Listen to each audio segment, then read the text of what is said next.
Yes po, isang magandang araw po sa lahat mga kabarangay. Tuwang-tuwa po tayo ngayon mga kabarangay dahil meron akong nabasang buhat po sa aking iniidolo na isang napakagaling po na broadcaster at vlogger po patungkol po sa barangay at SK election. Ang sabi po niya lahat naman po ng mga vlog ninyo ay may punto. So tuwang-tuwa po tayo. Hindi ko na po babanggitin kung sino siya. Basta idol po siya ng lahat. Kasi po pag binanggit ko pa baka madamay pa siya sa mga basher ko. Maraming salamat po Lodi Idol. Saludo po ako sa inyo. Siyempre po ang ating walang sawang pag-aanyaya sa lahat po na napadaan lamang po sa aking channel.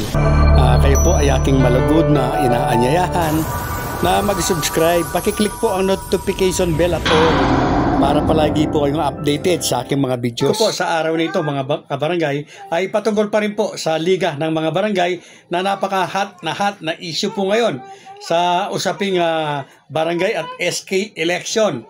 Kahit na sinong vlogger po, ayan po ang tinatalakay mga kabarangay. Yan nga po, marami po yung nagsasabi na self-serving daw ito na ginawa po ng liga ng mga barangay dahil may sariling interest lamang po nila or parang ang nilalaban po nila dito ay personal interest at hindi po interest ng kanilang mga nasasakupan. Mga kabarangay, nasa korte na po yan kung ano yung magiging tingin dyan. Hindi na po ako makikialam doon po sa bagay na iyan. Kasi po kung ako rin ang nasa katayuan ng liga ng mga barangay ay sino ba naman po yung aayaw na ma-extend ka. Ang punto ko lamang po dito mga kabarangay ay yung mga nagsasabi po na nakaupo. Ito po yung mga nakakasira mga kabarangay sa liga. Itong mga hindi po nag-iisip, hindi nagre-research. Yung mga nagsasabi po, yes po, ito ay yung mga nagsasabi lamang po na unconstitutional itong 2 years term po nila ngayon. Sila lamang po ang patutungkalan ko sa content na ito. Hindi po kasama dito yung tanggap nila at naniniwala sila na constitutional yung 2 years term na pag-upo po nila. Yes po, hanggang sa ngayon po, kahit po doon sa idol natin na napakasikat po na broadcaster at content creator nga, ay may nababasa po tayo na mga nakaupo na nagsasabi na unconstitutional yung pag-upo nila ng 2 years. Mga kabarangay, sinasabi ko nga po, paulit-ulit, estopel po yan. Kapag ikaw ay nakibahagi, kasama sa isang usapin, or kung ano man yan, at biglang-bigla ay kokontrahin mo ito or irereklamo mo, ikaw ay kabahagi nung ganapin yon, nung magawa yon, bago ganapin yon, alam mo, mula nasa yung pagtakbo ay 2 years term lamang ang iyong iuupo. Sumali ka. Hindi ka kumontra. Ngayon ka kumukontra at sinasabi mo na unconstitutional ito, estopel, stop ka na, kaibigan. Kaya para wag nang madama yung buong liga ng mga barangay, ay isipin po muna bago magkomento, lalong-lalo na kung kayo ay barangay officials na incumbent dahil nadadamay yung mabuting nasain ng liga ng mga barangay. Yan nga po mga kabarangay, yung pinaka-latest po, bagamat napaka-blurred po yung audio ng napanood ko po na interview or press conference po ni Atty. Makalintal. Yan nga po, ang sabi po niya, bagamat hindi po malinaw yung audio, ay nandyan naman daw po yung Solicitor General. Nandyan yung COMELEC, nandyan po yung Senado at Kongreso na pinapasagot po ng Korte Suprema dito po sa kanyang petisyon. At medyo tagilid po yung kung ang sasagot daw ay itong liga ng mga barangay. Dahil nga po self-serving. Ito para sa kanila ayon po kay Atty. Makalintal. At wala naman po akong nakikita na sinasabi po ng presidente ng liga na unconstitutional yung 2 years na pag-upo nila. Ang sinasabi lamang po niya ay kulang ito. Kulang na kung mapupunuan, magiging 3 years ay parang hindi naman daw extension. So katanggap-tanggap po yan para sa akin at maaring, siyempre po, lalo-lalo na sa mga abogado. Pero kung sasabihin po ng liga na unconstitutional, yung inupo nilang 2 years ngayon, magkakaproblema po sila. Tiyak, estopel, mga kabarangay. Wala pa rin pong status quo ante order na ipinalabas po ang Supreme Court o Korte Suprema. At hanggang sa mga sandaling ito rin po, ay wala po rin tayong impormasyon kung sumagot na po ba itong mga respondent doon po sa hinihingi na sagot po o komento ng korte para po doon sa petisyon po ni Atty. Makalintal, mga kabarangay. At naghihintay pa rin po tayo dahil sa komento po ng mga kinaukulan na yan ay magkakaroon na po ng mabilisang katugunan tiyak ang Korte Suprema kung ang RA 12232 ba ay idideklara na constitutional or ito ay idideklara na unconstitutional. Mga kabarangay, ano man po ang mangyari, kagaya po ng lagi ko sinasabi, sundin po natin kung ano po yung desisyon ng korte.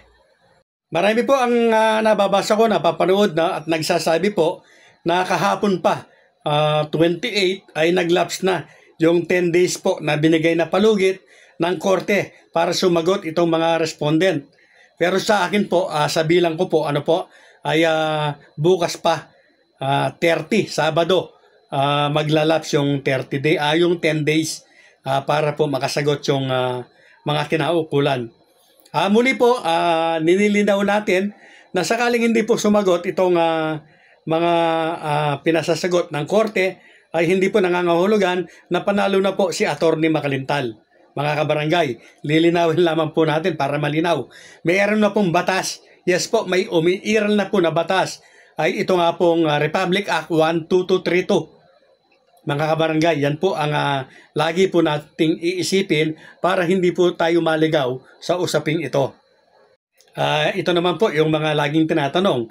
Kung siya ang nangingibabaw, di tuloy na o postpone na yung halalan ng December 1, 2025 at tuloy na sa November 2, 2026. Mga kabarangay, dahil nga po may petition at kahit siya po ay nangingibabaw, ay hihintayin pa rin po natin ang magiging katugunan o desisyon po ng korte.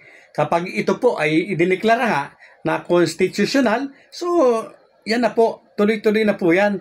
November 2, 2026 na po ang halalan. Pero kung yan po ay idineklara na unconstitutional, yung buong RA 122 man or portion lang, mga kabarangay, siyempre po, ang tiyak po na matutuloy itong December 1, 2025. At kagaya po ng aking sinabi, kung tayo po ay hindi nagkakamali, kapag isang provision lamang po o yung Section 2 ng RA 12232 ang dineklara na unconstitutional, yung nakalagay po na iba doon na hindi naman naapektuhan o hindi naging unconstitutional, mga kabarangay, magiging effect po yan. E-effect po yan kasi sila po o siya ang nangingibabaw. Kaya maaari po o posible po na mangyari na December 1, 2025 ang halalan. 4 years, 3 terms, mga kabarangay. Yan po ay posible po na mangyari kapag may idineklara ng korte na unconstitutional, lalo po yung Section 2 ng RA 12232. At uulitin lamang po natin, kung idideklara naman po ng korte na buo yung 12232 unconstitutional, ang masusunod po siyempre yung Supreme Court ruling po na nagtatakda ng halalan sa December 1, 2025, 3 years, 3 terms, mga kabarangay. Pero in fairness po, mga kabarangay, sa presidente po ng Liga ng mga barangay, nakakabilib po si Madam D. Sinabi po niya na yung kanyang pagpapasalamat sa lahat po ng tumulong para nga po dito sa Republic Act 12232 na ito. At pinayuhan po niya or sinabihan ang mga kasama po niya sa Liga, mga miyembro po ng Liga ng mga barangay sa Pilipinas, na kung sakasakali i-grant ito or ito po ang matupad, yung magkaroon po sila ng karagdagan na 1 taon, pinakiusap po niya sa mga nakaupo na sana po ay gamitin ito para makatulong sa kanilang mga kabarangay. Hindi yung dahil na-extend sila ay magre-relax o magpapahinga na lamang sila. Mga kabarangay, napakaganda po ng pahiwatig na ito ng presidente po ng Liga ng mga barangay.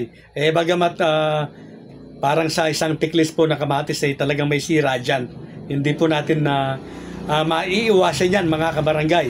Kagaya po ng sinasabi ko, napakarami po sa mga nakaupo na tinutuligsa or sinasabi na unconstitutional yung pagkakaupo nila ng 2 years. Samantalang nakisama po sila. Estopel nga po ang tawag dyan. Sana po matuto na sila. Kayo na nakaupo na medyo nagkakamali, pakinggan po ninyo yung sinasabi ng Liga President po ninyo. At yan po ay malaki ang maitutulong sa inyo. Matuloy man ang halalan sa December 1, 2025 or November 2, 2026 man. Basta't gawin lamang ninyo yung sinasabi ng inyong Pangulo.